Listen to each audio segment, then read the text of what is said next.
Hello and welcome to the Hooniverse and to a brand new video. Now, fear is something we all possess, that emotion that makes us fight or flight in the face of danger and uncertainty. Fear makes companions of all of us, and there's a being out there, a god, that wants that fear for himself. The essence of that reaction, your scream. The Scream Sommelier is a member of the Pantheon, just as Sutek is the god of death. The Toymaker is the god of games, and the Trickster is the god of traps, to name a few of these. The Scream Sommelier is the god of fear. Now, the Scream Sommelier would collect many screams, but could he collect the scream of a Time Lord? In this video, I'll be taking a look at the history of the Scream Sommelier and how he really can scare you to death. Now, as I mentioned, the Scream Sommelier is a member of the Pantheon, travelling throughout time and space and capturing screams, collecting them, sampling them like a wine connoisseur does a rare vintage. The screams placed in glass bottles stored in the Sommelier's own dimension in vast rows of shelves as far as the eye can see. And within the collection were some screams deemed more valuable and rare than others, such as the scream of absolute terror from the Empress of the Rachnos as her children drowned due to the actions of the 10th Doctor, and the sentient sun named Taraji letting out its scream of fear and pain as it became a white star. A sun that perhaps had only felt pain one other time, when MacDonald and her crew ripped out its heart, mistaking it for fuel to power their ship, before the 10th Doctor and Martha put it right. Now, desiring to collect the scream of a Time Lord, the Scream Sommelier soon became fixated on the 15th Doctor.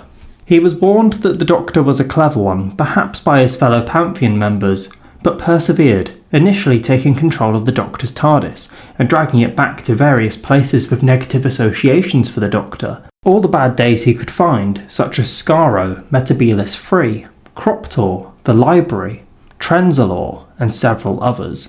However, the Doctor remained unfazed and only grew his curiosity, forcing the Sommelier to take a more complex approach. Travelling to 1739 after Dick Turpin, a murderous bandit and highwayman, was arrested, he was contacted by the Collector of Screams, who gave him a Cyberman gauntlet capable of firing deadly energy pulses.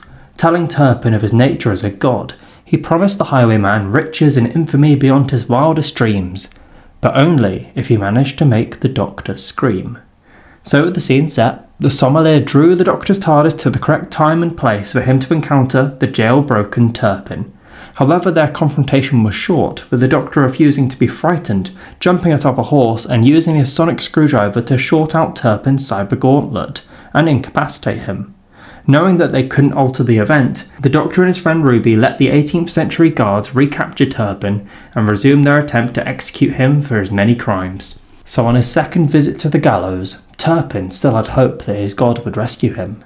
He initially felt hope upon noticing the false deity among the crowd, but then realised, when he saw him laughing, cackling away, that his god, the Scream Sommelier, had forsaken him completely and had only come to watch him die with fear.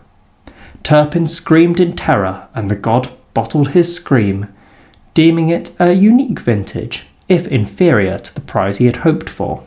But there was still time for a Time Lord. Tracking down the apparent origin of the cyber gauntlet given to Dick Turpin, the 15th Doctor and Ruby Sunday were lured to Sanctum shopping and dining in the 29th century.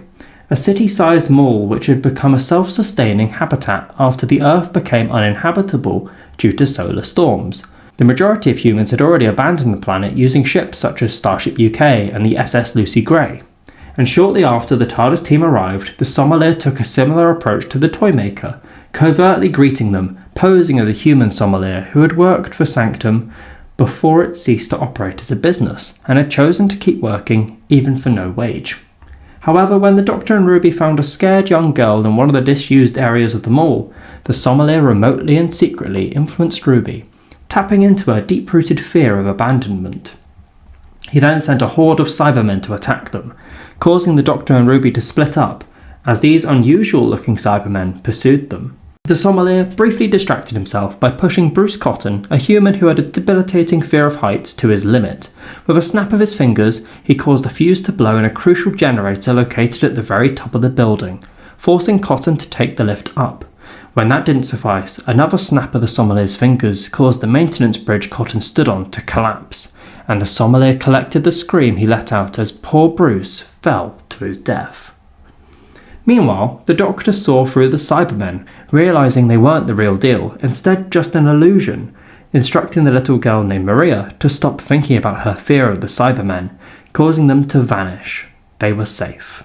However, when the Doctor made his way back to the common areas of the shopping centre with Maria, the nightmare Cybermen attacked again, and he discovered that the collective fear of the shoppers was enough to make the Cybermen physically deadly as they blasted their weapons into the crowd.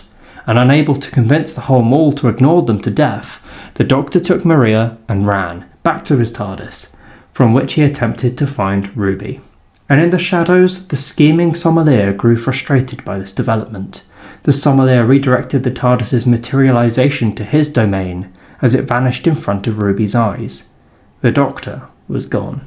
Now the Doctor realised someone was attempting to play with him and angrily goaded the sommelier into revealing himself, which he did, dropping his human disguise to shift into his Victorian-attired and vampire-looking form as he hovered menacingly over the TARDIS's outer shell.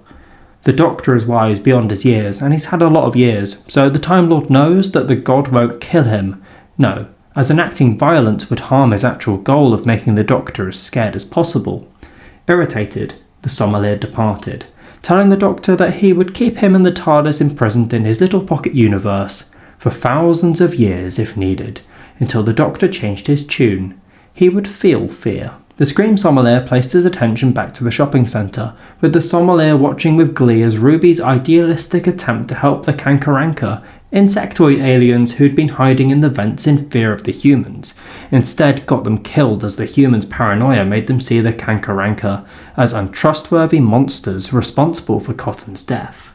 The sommelier even cackled to his audience that he hadn't even planned this bit, which simply worked out by itself as a result of the mounting tension in the shopping centre, but was more than happy to thrive on the chaos and the resulting fear as the humans activated the security drones, who were ready to throw the Kankaranka and Ruby into the solar storms raging outside. And Ruby's despairing scream allowed the Doctor, who'd powered the TARDIS back on, using the conceptual energy of the sommelier's own Cybermen-themed creations to home in on her psychic signature and return to Sanctum. However, as he stepped out, the sommelier abducted Maria, claiming that he had finally figured out what the Doctor's deepest fear was. It's losing the little people. The enraged Doctor hatched a plan and got the humans to have a screaming contest, the perfect distraction with one of the humans looking oddly familiar to the Doctor, Sutek's hidden angel of death. They screamed and screamed as the sommelier quit tormenting Maria, leaving her with her fear of Cybermen stalking her through the glass bottled shelf corridors. The sommelier's collection was unguarded, and the Doctor and Ruby took full advantage, smashing bottle after bottle until the sommelier returned, raging at the Time Lord. One of the nightmare Cybermen grabbed the hero by the shoulders and inflicted agonising pain, until this god saw his prized scream in the hands of Ruby Sunday. That rare scream of a sentient son, Taraji's scream, the pain that crossed space and galaxies, unique in the universe.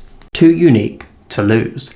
The Scream Sommelier fled. He took his collection, bitter and furious. But as he left the Time Lord and human, he said that the one who waits would make him scream, and he would be waiting. And sure enough, the one who waits, the leader of the Pantheon, the god of death, Sutek, did just that, as he brought death everywhere the Doctor had ever visited, thanks to well-placed angels of death. All this devastation and murder caused the Doctor to be overwhelmed with emotion.